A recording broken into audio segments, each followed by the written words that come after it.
నమస్తే. Welcome to our channel.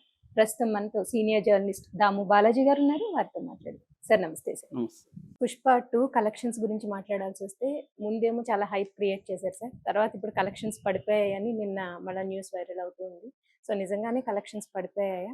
అసలు దానికి కారణాలేంటి? కలెక్షన్స్ అంత సడెన్‌గా పడిపోవడానికి? అలాగే ఫస్ట్ హైప్ క్రియేట్ చేసింది అది నిజంగా కలెక్షన్సేనా? లేకపోతే అవేమన్నా దొంగ ఇది చూపిచ్చారా? అంటే క్రేజ్ కోసం అని చెప్పి లేనిది ఉన్నట్టు చూపిచ్చారా? ఫస్ట్ డే వాళ్ళ 'మైత్రి మూవీ మేకర్స్' వాళ్ళ హ్మ్.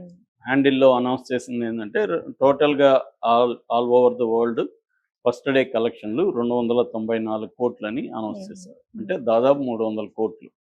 ఇది ఆల్ టైమ్ రికార్డ్. అట్లాగే హిందీలో కూడా 72 కోట్లు. 72 కోట్లు కూడా హిందీలో first day all time records అన్నమాట. సో ఇప్పటి వరకు ఏ సినిమా కూడా హిందీలో ఫస్ట్ డే 72 క్రోర్స్ కలెక్ట్ చేయలేదు. అట్లాగే నాన్ హాలిడే రిలీజ్‌లో కూడా ఇదే రికార్డు. సో అలాగా 3-4 రికార్డులని ఫస్ట్ డేనే హిందీలో బ్రేక్ చేసింది. ఆల్ ఓవర్ ద వరల్డ్ కలెక్షన్‌లో కూడా 294 కోట్లు అనేది ఇప్పటివరకు ఏ సినిమా కూడా కలెక్ట్ చేయలేదు. సో ఇది ఫస్ట్ డే వచ్చిన కలెక్షన్లు. అట్లాగే ఫస్ట్ డే దాదాపు కొన్ని థియేటర్లలో 100% ఆక్యుపెన్సీ ఉంది. కొన్ని థియేటర్లలో కొన్ని చోట్ల యావరేజ్‌లో 55-60% ఆక్యుపెన్సీ వచ్చిందనేది కొన్ని వెబ్‌సైట్లు చెప్తున్నాయి. అయితే నిన్న ఫ్రైడేకి వచ్చేసరికి కలెక్షన్లు తీవ్రంగా డౌన్ అయిపోయినాయి. దాదాపు 90 కోట్లు మాత్రమే అని చెప్తున్నారు.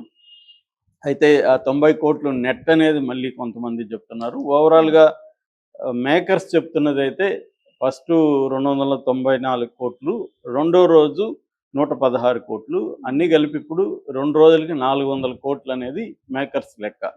సో ఈ 400 కోట్లు అనేది గ్రాస్ ఫిగర్. సో 2 రోజులకి 400 కోట్లు రావడం అనేది మాటలైతే కాదు, చాలా మంచి కలెక్షనే. కాకపోతే ఫస్ట్ డేకి సెకండ్ డేకి ఎందుకు ఫస్ట్ డే 294 అంటే ఆల్మోస్ట్ 300 కోట్లు ఉంటాయి.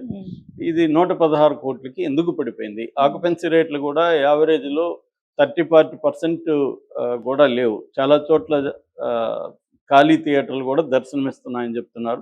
ఈవెన్ హిందీ బెట్‌లో కూడా బాగా పడిపోయిందని లెక్కలిస్తున్నారు. సో ఇక్కడ ఎందుకు ఈ స్థాయిలో పడిపోయింది అనేది ఒక ప్రశ్న. రెండో ప్రశ్న, ఫస్ట్ డే కలెక్షన్లు కూడా దొంగ లెక్కలు అనేది ఒక థియరీ కూడా బయటకు వస్తుంది. మామూలుగా ఆ మధ్య కూడా ఒక ప్రొడ్యూసర్ మేము ఫ్యాన్స్‌ని దృష్టిలో పెట్టుకొని కొంత ఎక్కువ చెప్తుంటామని కూడా ఓపెన్‌గానే చెప్పాడు. సో అది వాస్తవమే. మామూలుగా ఆల్ మార్కెటర్స్ ఆర్ లయర్స్ అని సేత్ గోడిన్ అని ఒక రైటర్, ఆయన మార్కెటింగ్‌లో గురువు అనమాట. ఆయన ఒక బుక్ రాశాడు. అదేంటంటే మార్కెటర్స్ అందరూ లయర్సే అని. సో మార్కెటింగ్ అంటేనే అబద్ధాలు చెప్పడం, లేనిది ఉన్నట్టుగా చెప్పడం, లేని క్వాలిటీస్‌ని ఉన్నట్టుగా చెప్పడం, ఉన్న వాటిని బ్లో అప్ చేయడం, ఇవన్నీ జరుగుతాయి.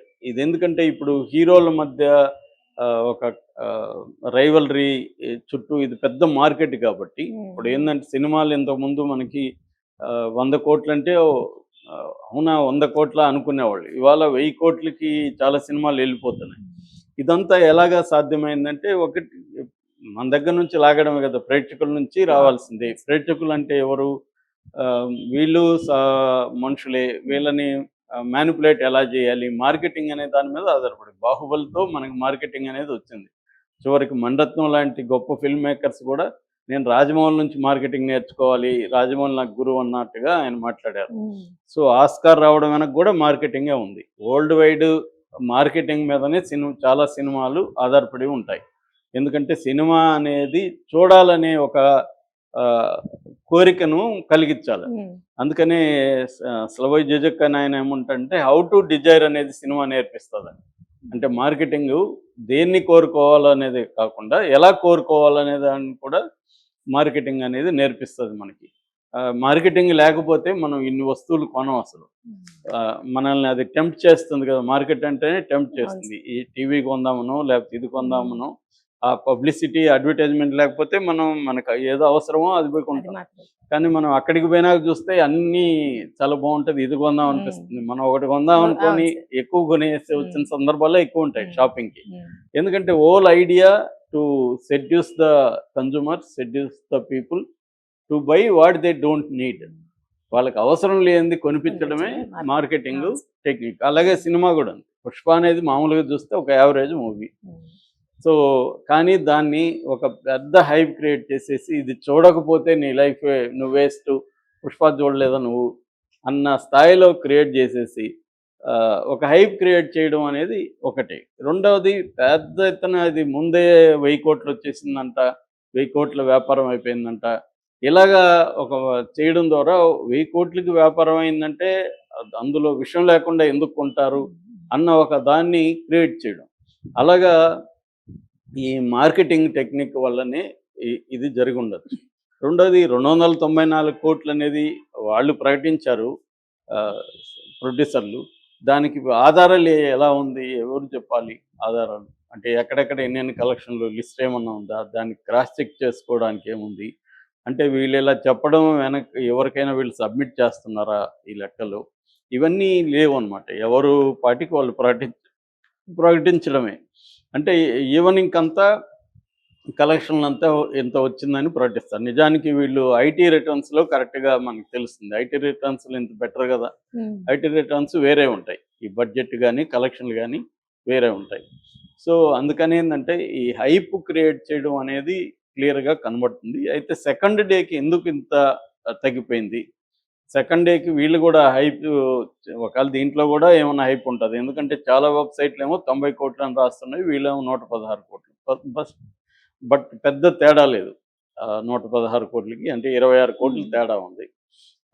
కానీ ఇక్కడ ఓవరాల్‌గా నెగటివిటీ విపరీతంగా పెరిగింది ఈ మధ్య కాలంలో. అంటే ఒకటి ఆంధ్రప్రదేశ్‌లో ఇటు మెగా అభిమానులు కావచ్చు, పవన్ కళ్యాణ్ జనసేన కావచ్చు, తెలుగుదేశం వాళ్ళు కావచ్చు, పెద్ద ఎత్తున దీనికి వ్యతిరేకంగా ప్రచారం చేయడం అనేది ఫ్లాప్ అంట కదా, థియేటర్లు ఖాళీ అంట కదా అని ఒక ప్రచారాన్ని వాళ్ళు మొదలుపెట్టారు. ఇది ఎందుకంటే పొలిటికల్ రైవలరీ లాగా అయిపోయింది. వైసీపీ వాళ్ళేమో ఇది పెద్ద హిట్ అని, చివరికి సాక్షి లాంటి టీవీ ఛానల్ కూడా ఏ సినిమాని ప్రమోట్ చేయనంతగా దీన్ని చేస్తున్నారు. అంబటి రాంబాబు లాంటి వాళ్ళు మాట్లాడుతున్నారు. ఈ వైసీపీ వాళ్ళంతా దీన్ని ఓన్ చేసుకోవడం కూడా ఒక రకంగా అల్లు అర్జున్‌కి నష్టమైంది. ఎప్పుడైతే వైసీపీ వాళ్ళు చేసుకోవడం, అట్లాగే లేని డైలాగులను ఉన్నట్టుగా ప్రచారం చేయడం, దీంతో వీళ్ళు రంగంలో దిగి వీళ్ళు పెద్ద ఎత్తున నెగెటివ్ అనేది ప్రచారం స్టార్ట్ చేశారు. అట్లాగే హిందీలో కూడా కొన్ని రివ్యూలు చూస్తే 1.5 కూడా ఇచ్చారు. ఇది హైప్ వల్ల నేను వెళ్ళాను, దీంట్లో ఏమీ లేదని పోస్టులు కూడా పెరిగాయి ఈ మధ్యకాలంలో. ఇలాగా అంటే అల్లు అర్జున్ పుష్ప 2కి పాజిటివ్గా వాళ్ళు ఎంత హైప్ క్రియేట్ చేసి ఎంత చేశారో, రిలీజ్ అయినాక నెగటివ్ కూడా అదే స్థాయిలో దీనివల్ల ఇంపాక్ట్ పడుతుంది. ఇంపాక్ట్ పడినప్పుడు అడ్వాన్స్ బుకింగ్లు తగ్గిపోతాయి. ఫస్ట్ డే అడ్వాన్స్ బుకింగ్లు దాదాపు 100 కోట్లు ఎంతో చేసుకున్నారు. ఆ తర్వాత అడ్వాన్స్ బుకింగ్లు తగ్గిపోతాయి. చాలామంది ఇంకోటి ఏంటంటే మన వాళ్ళు ఫస్ట్ డే తర్వాత సినిమా సస్టైన్ అవ్వాలంటే మౌత్ టాక్ వెరీ ఇంపార్టెంట్. మనం ఎవరికైనా మనం చూడాలనుకునే వాళ్ళు సెకండ్ టైం ఎవరినో ఒకరిని అడుగుతాం పోయిన వాళ్ళని, లేదా ఫేస్బుక్లోనూ ఇంకో చోట పోస్టులు చూస్తాం. రివ్యూల మీద కూడా ఇవాళ చాలామందికి డౌటే. ఎందుకంటే రివ్యూవర్స్ చాలామంది అమ్ముడుపోతారు, డబ్బులు ఇచ్చి మేనేజ్ చేస్తారు. ఈ మార్కెటింగ్ జనాలకు కూడా అర్థమైపోతుంది. సో ఆ ట్రాప్లో పడేవాళ్ళు కొంతమంది ఉంటే, ట్రాప్లో పడకుండా, ఎందుకంటే డబ్బులు ఖర్చు పెట్టాలి, ఇదేం నెసెసిటీ కాదు, ఈరోజు సినిమా చూడకపోతే ఏం కొంపలు మునిగిపోవు, 1000 రూపాయలు ఒక ఫ్యామిలీకి 1000, 2000 మిగులుతాయి. సో ఇవన్నీ ఆలోచించుకొని మనం మళ్ళీ సంక్రాంతి దగ్గరలోనే ఉంది. సంక్రాంతికి ఒక 3 సినిమాలు రిలీజ్ అవుతున్నాయి. సో దానికి వెళ్ళాలి. ఇవన్నీ బడ్జెటింగ్ అనేది వెరీ ఇంపార్టెంట్. సో ఇలాగ అనేక ఫ్యాక్టర్స్ అనేవి దీనికి